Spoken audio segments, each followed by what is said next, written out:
পটল ভর্তা তো অনেক খেয়েছেন, পোড়া পটলের ভর্তা খেয়েছেন? না খেয়ে থাকলে এইভাবে বানিয়ে খেয়ে দেখুন, বারবার খেতে ইচ্ছে হবে। একটা ছুরির সাহায্যে পটলের গা চেঁছে নেব, আর পটলের মাথা দুটো দিক কেটে বাদ দিয়ে আরও একবার ভালো করে ধুয়ে নেব। এরপর পটল পুড়িয়ে নেব, রুটি শাঁখার জালির ওপর রেখেও কিন্তু পটল পুড়িয়ে নিতে পারেন। পুড়িয়ে নেওয়া পটল ঠান্ডা করে ছোটো ছোটো টুকরো করে কেটে নেব, তারপর গ্রাইন্ডিং জারের মধ্যে ঢেলে নিয়ে স্বাদ মতন কাঁচা লঙ্কা আর সামান্য জল দিয়ে বেটে নেব।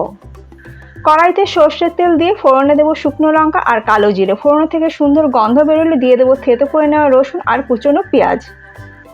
রসুন আর পেঁয়াজ ভেজে নেবার পর দিয়ে দেবো বেটে নেওয়া পটল। বেশ কিছুটা শুকিয়ে নেবার পরই কিন্তু স্বাদ মতো নুন দেবেন, আর দেবেন সামান্য চিনি। ভালো করে মিশিয়ে নিয়ে একদম শুকিয়ে নেব। গরম গরম ভাতের সাথে খেয়ে জানাবেন কেমন লাগলো। রেসিপিটা ভালো লাগলে সবার সাথে একটু শেয়ারও করে নেবেন।